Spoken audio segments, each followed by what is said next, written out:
Welcome back with the one and only Kelson Wolverton's Devos. I'm so glad that you're here with me again today. If you're new around here, I'm glad that you decided, with curiosity, figuring out what we're talking about and what we're doing. So, we have been going through the book of Joshua together. It's been super exciting. As I told you last week, I have enjoyed immensely just really researching and meditating this book because I've never have before. So it's going to be great. We're in Joshua chapter 10. And let me just tell you, this chapter is incredible.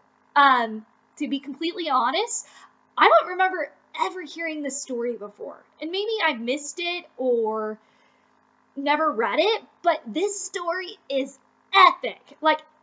Honestly, it could be a great Hollywood movie because we have this amazing battle scene about justice, about good, and this crazy story, and I can just picture it all in my brain, and it's just awesome. So I hope you're excited for it. So before we begin, I want to do two things.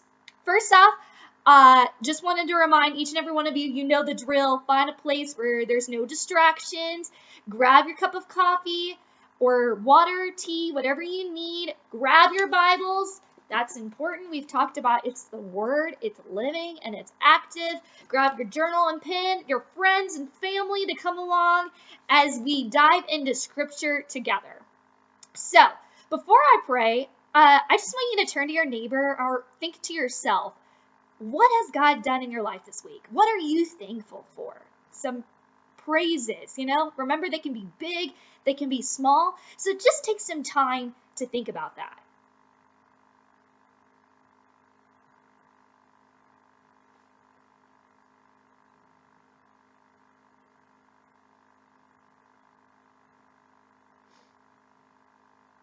Well, I'll mention a few. I have enjoyed the weather here in West Texas. Me and my dog, I can't say the word W-A-L-K because she knows and she'll expect that right now. We've been going on every day with this beautiful weather, and we've been going with a wonderful friend and just having wonderful conversations and experiencing his creation has been a joy. I was able to see some students of mine this past weekend, and it just felt so normal, and my heart was just bursting of joy. Today, I made a wonderful breakfast, and I bought this new mug that really makes me happy, and so it's from Mulan, and so I watched Mulan while drinking from my new mug, and that was just a lot of fun. That's something little, but little things like that make you happy. I'm very grateful. I'm grateful for what the Lord has done, that not only in my life, but hearing in others. I started this video project where I asked church members to share their hobbies and talents, and that's just been going so well, and people have loved it, and so that makes my heart happy to hear, and so that's what I'm grateful for too. So I hope you were able to discuss it, think about things that God has done, and so without further ado, let me pray for you. So here we go.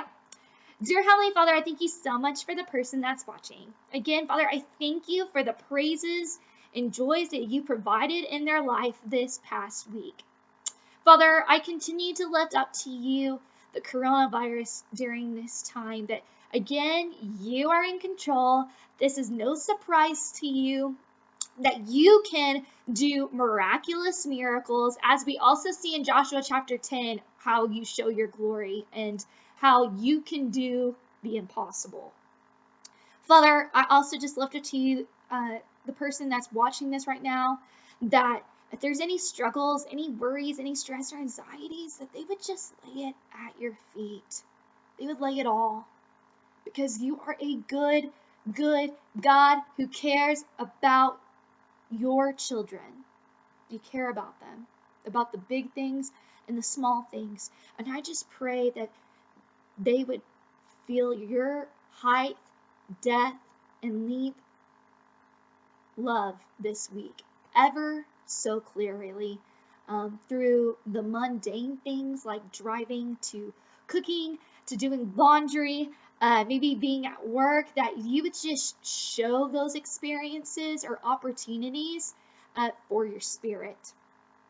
Father, I pray as we dive into Joshua chapter 10 that the Spirit would be in this place, that you would give us new insight, that you would remind us of things that we never thought before. Father, I ask that the words of my mouth and the meditation of my heart would be acceptable in your sight, O Lord, my rock and my redeemer. Amen. Okay, so review, because I think review was repetition. It is key. So last week we're in Joshua chapter 9, and it talked about how pretty much the land itself, again, has heard that the Israelites were able to completely destroy Jericho, completely destroy Ai. And we definitely see that with the inhabitants of Gibeon. And their little cunning deception decided, hey, we should pretend like we're foreigners of the land, befriend these people, and they're going to provide peace. And so they do that. They trick the Israelites. And eventually the Israelites find out 3 days later of like, oh, snap, like these people are part of the land. And so they can't do anything because they made a covenant. And remember, that covenant is an unbreakable vow, that it could have led to death if they ever broke it, or major consequences. And so we see that Joshua says, okay, like, we'll protect you, we're going to do this covenant, but hey, I'm going to curse you too. Like, there's going to be a consequence. You're going to be servants for us. And then again, as I told you, I found it very interesting that they would become servants for the temple, which again, the temple was holy. There couldn't be any sin whatsoever. And so again, I find that really interesting that they would become servants, not just to do water and of wood, but to help the priests, the Levites, with the temple. So there's a summary of Joshua chapter 9, and then now we're going to dive into Joshua chapter 10. Are you ready? Because it's going to just, it's just so cool. I love this story. It's probably become one of my favorites now, but I'm a big fan of like narratives and action, and this one definitely shows it. So remember, turn to Joshua chapter 10. I'll give you a few minutes, turn there, and we will begin. So, starting in verse 1. As soon as Adoni-Zedek, king of Jerusalem, heard how Joshua had captured Ai and devoted it to destruction, doing to Ai and its king as he done to Jericho and its king, and how the inhabitants of Gibeon had made peace with Israel and were among them, he feared greatly, because Gibeon was a great city, like one of the royal cities, and because it was greater than Ai, and all its men were warriors. So we'll just stop there.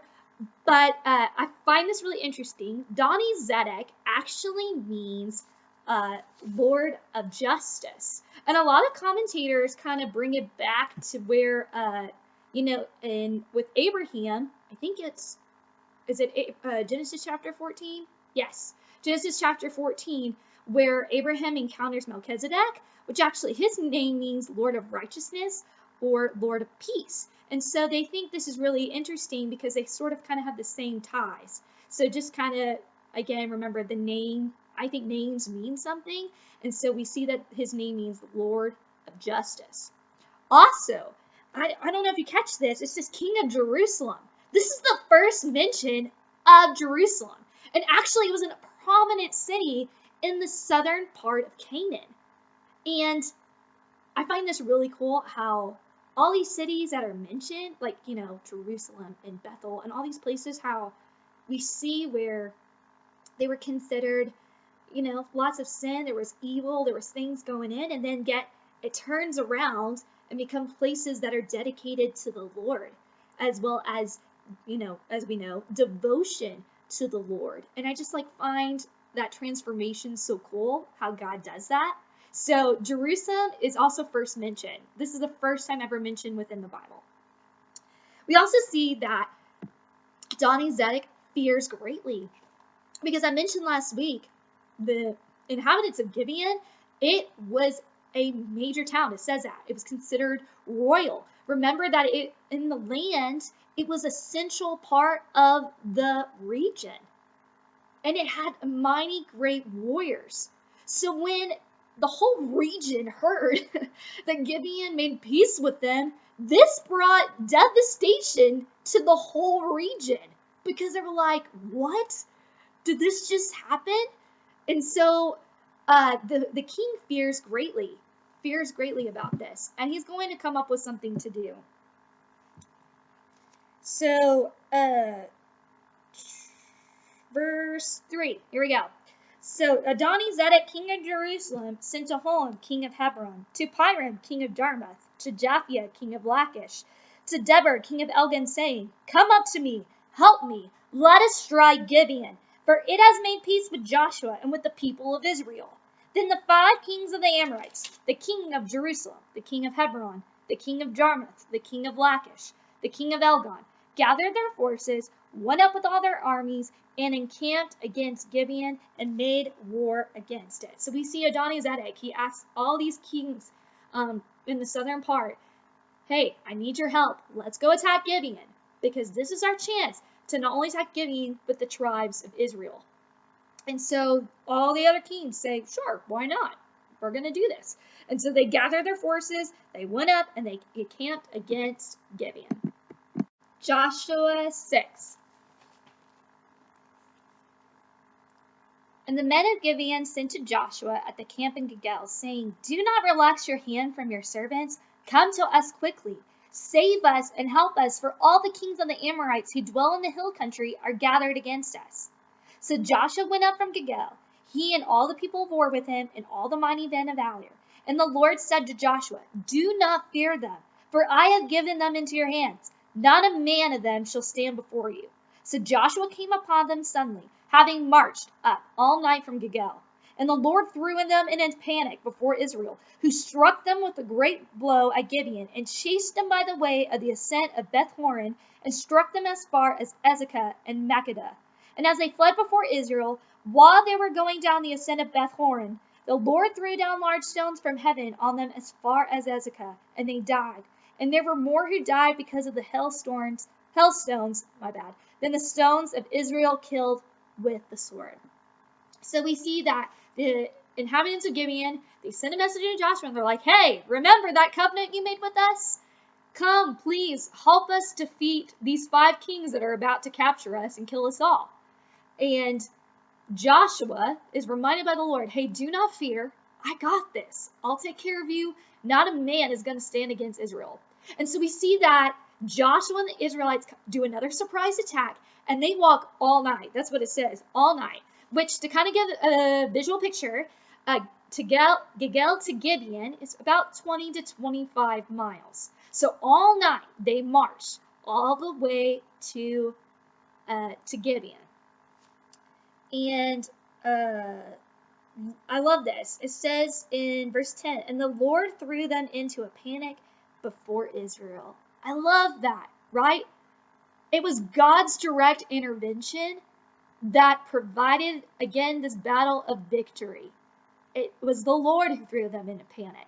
It wasn't because of the warriors and how great and physical they looked, or how awesome they were with the sword, or how tall they were. You know, it wasn't any of that. It was God's direct intervention.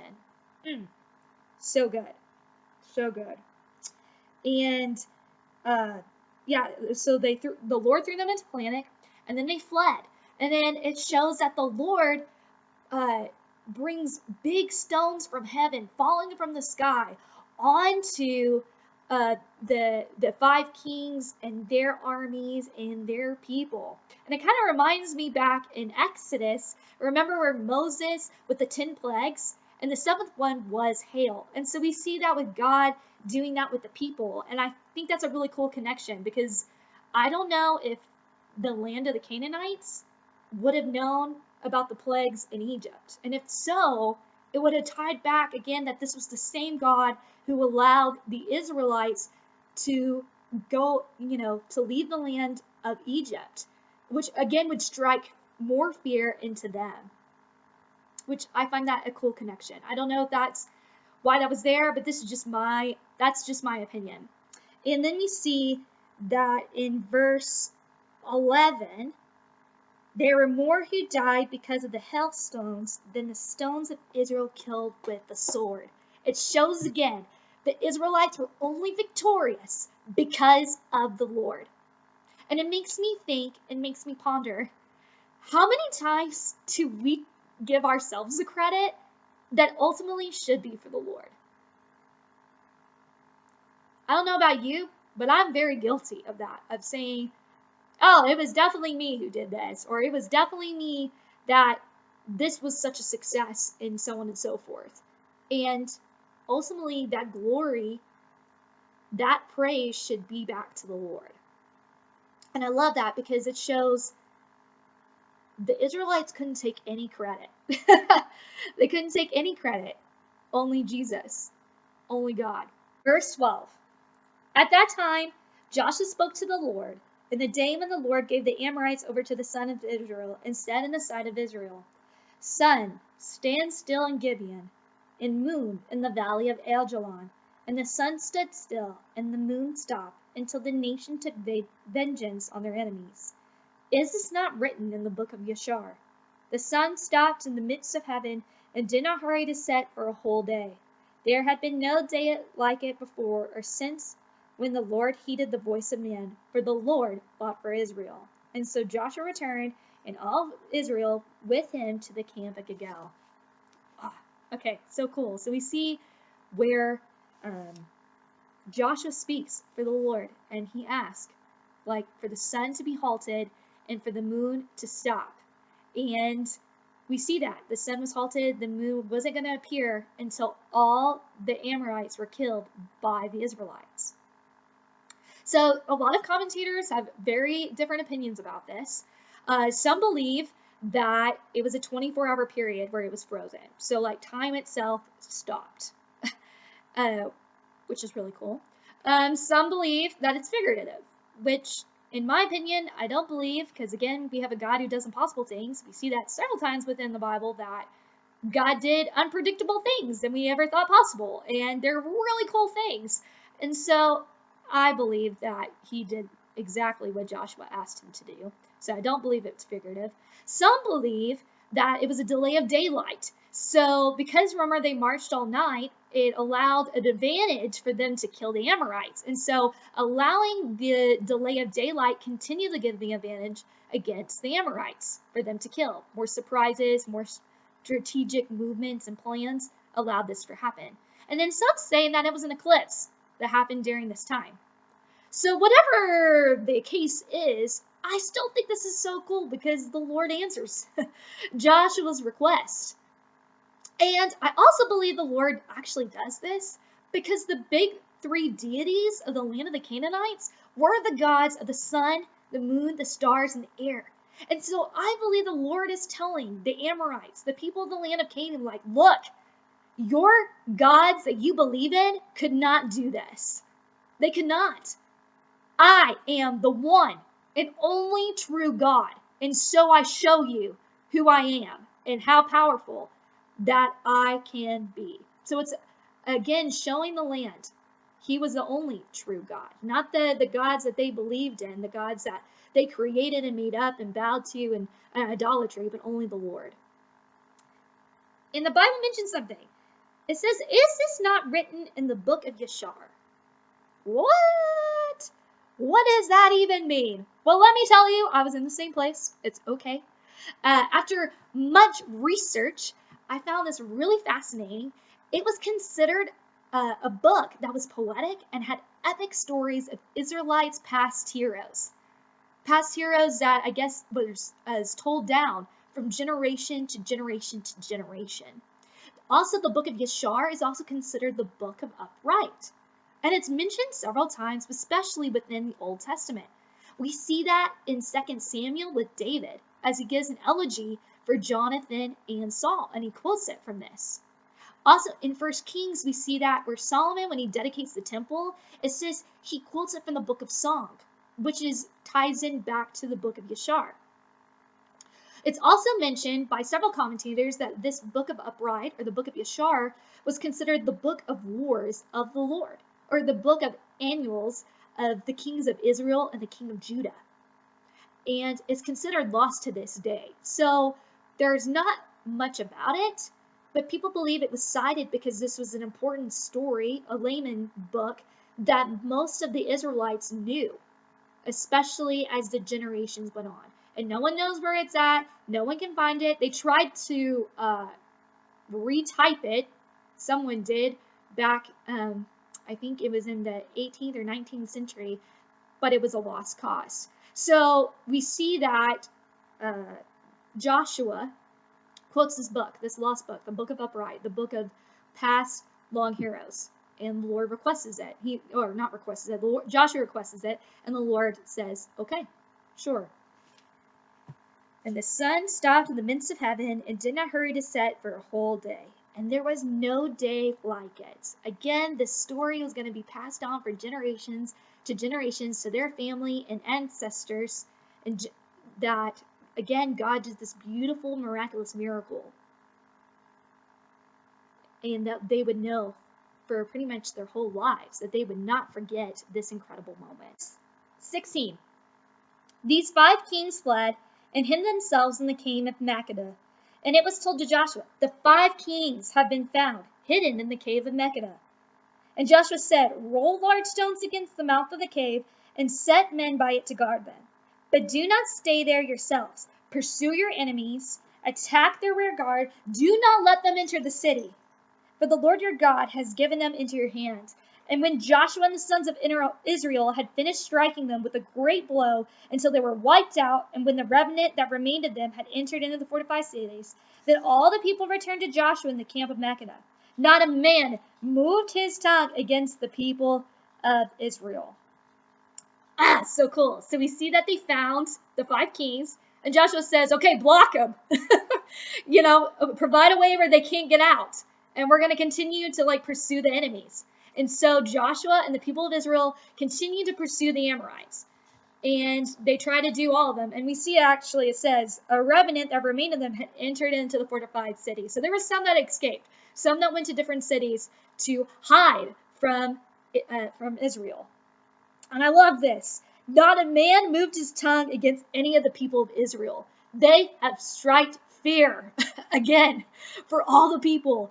It's kind of like, if I picture it today, it's kind of like a sports team that's really, really, really good, and no one has beaten them. They've won state championship, they're unstoppable, you know what I mean? People don't say anything bad, they're just all talking, whispering oh, that's the team, they're so good, they have this really amazing person on their team that can strike the blow of people's hearts, and oh, did you see this, their little thing, and this and that, and there's nothing bad against them that they're saying. It strikes fear. It's oh, we're about to play these people right now. And so again, the whole land is oh, snap, we really need to be careful of what we say. These people are unstoppable, they're amazing warriors. And we see that right now with the people of the land of Canaan are just in fear, as well as in awe of who these people are and who their God is. Then Joshua said, verse 22. Then Joshua said, open the mouth of the cave and bring those 5 kings out to me from the cave. And they did so. And they brought those 5 kings out to him from the cave. The king of Jerusalem, the king of Hebron, the king of Jarmuth, the king of Lachish, and the king of Elgon.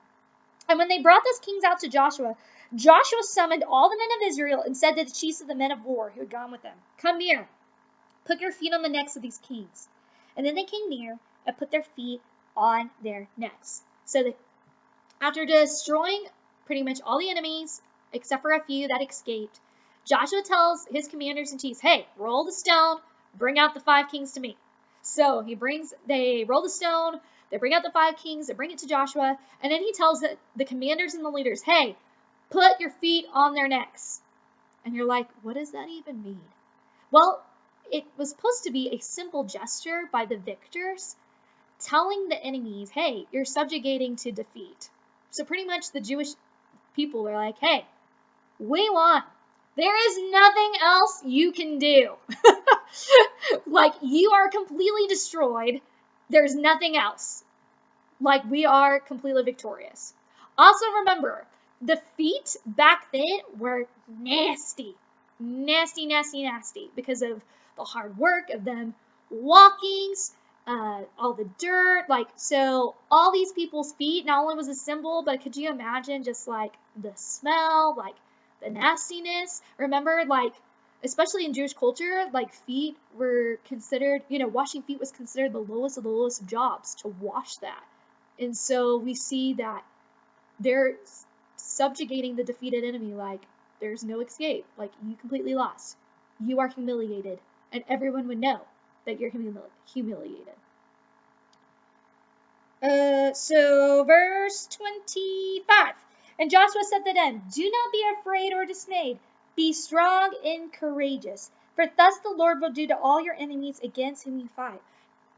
We've heard this before. It actually quotes this again several times now, especially Joshua. Do not be afraid or dismayed. Be strong and courageous. And we see that phrase repeated in itself over and over and over again in the Bible. Again, if it says it once, okay. If it says it twice, maybe I should be paying attention. If it's saying more than 3 or more times, then you know this is important. Do not be afraid. Do not be dismayed. Be strong and courageous. What a great reminder for us to like quote that to ourselves. Verse 26. And afterward Joshua struck them and put them to death, and he hanged them on 5 trees. And they hung on the trees until evening. But at the time of the going down of the sun, Joshua commanded, and they took them from the trees and threw them into the cave where they had hidden themselves. And they set large stones against the mouth of the cave, which remain to this very day. And as for Makkedah, Joshua captured it on that day, struck it and its king with the edge of the sword. He devoted destruction, every person in it. He left none remaining. And he did all to the king of Makkedah, just as he done to the king of Jericho. So he hangs the 5 kings, and remember that they couldn't leave them until the evening, because then they would have to give it a proper burial. And for them, they didn't think they'd do a proper burial because of the fact of they were commanded to the devotion of the band to pretty much, kill all people, livestock, and etc., and devote it to the Lord. So they hang him, and then on the evening, they took him down the 5 trees, and they threw him into the cave. Yeah, it says flung him into the cave. And legend says that those 5 trees and that stone would represent the day where the Lord was victorious for the Israelites in defeating not only the king of Adonizedek of Jerusalem, but the king of Hebron, the king of Jarmuth, the king of Elgon, and the king of Lachish, that all would know passed by that the Lord was victorious. And then it ends with the chapter in verse 29, it ends with the Southern Campaign, which, remember, visual picture, here's the map. The Central Campaign was pretty much all the way from Joshua chapter 4 all the way to chapter 9, and then we see with chapter 10 that all this would be the Southern Campaign. So we're going to see this control. Verse 29. Then Joshua and all Israel with them passed on from Makkedah to Libnah, and fought against Libnah. And the Lord gave it also and his king into the hand of Israel. And he struck it with the edge of the sword, and every person in it. He left none remaining in it, and he did to its king as he done to the king of Jericho.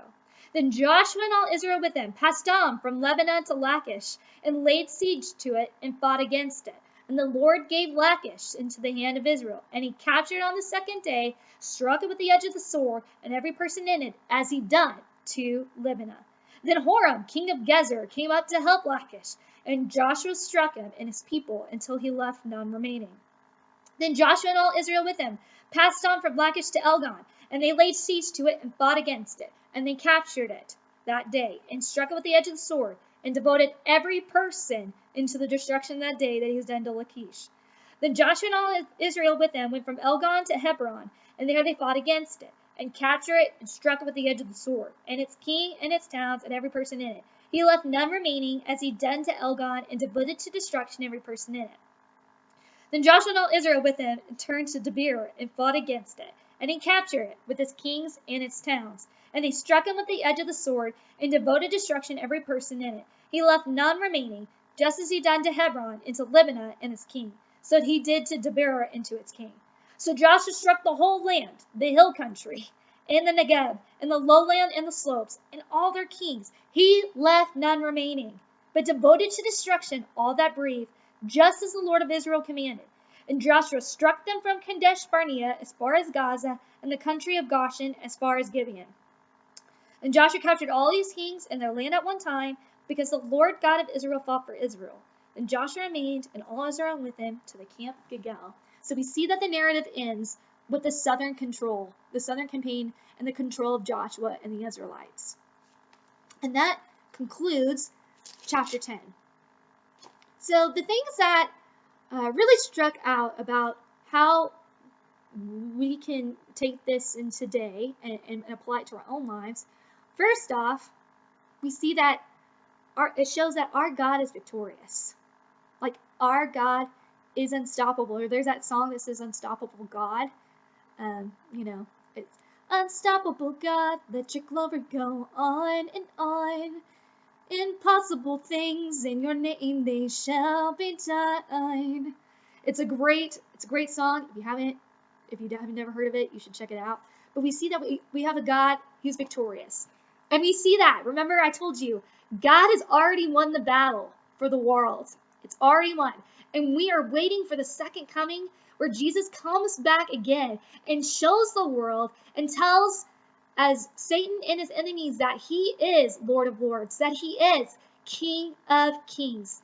That again, that verse in Romans where it says, oh my word, I've just gone blank. If God is for us, there we go. If God is for us, who can be against us? We have a God who is our victor. It says in Zephaniah, our mighty champion. He is our champion. He is fighting for us, even in ways that we ourselves don't understand. And we see that he does that, not only for the people of Israel, we see that in chapter 10, but we see that he did that in the past for them, and he continues to do that, not only in the scriptures, in the scripture, but also today. We have a God who is victorious. He is our mighty champion. I want you to remember that. Our mighty champion. It also reminds us too, again, I told you, that verse keeps popping up over and over and over again. Do not be afraid. Do not be dismayed. Be strong and courageous. Remember, we have the Spirit that allows us to have the same power that Jesus has. I think we forget that sometimes, and it just gives me chills because we have that Spirit. We don't have to be afraid. We don't have to be dismayed. Again, he's already won the victory. Like, our good God has good things for us. And even when those things don't come in a reality of what we want it to be, God is going to make sure. I think of the story about Paul in one of his letters, where it said, I think it's in Acts, where he tells him that the boat isn't going to make it, all the materials, all the stuff, but only you're going to be able to make it. Only the people would be alive. And we see that comes to truth. And so even when you're struggling, when you feel like you are drowning, or you're in a pit and you feel like you can't get out, I understand that. I've been there. God said, maybe everything looks crazy to you. Maybe things are going to die. Maybe sins of yours that you've struggled with are going to die, but you're going to make it. And so, I don't know who he needed to hear that today, but you're going to make it. As it says in Peter, that there is going to be joy ahead.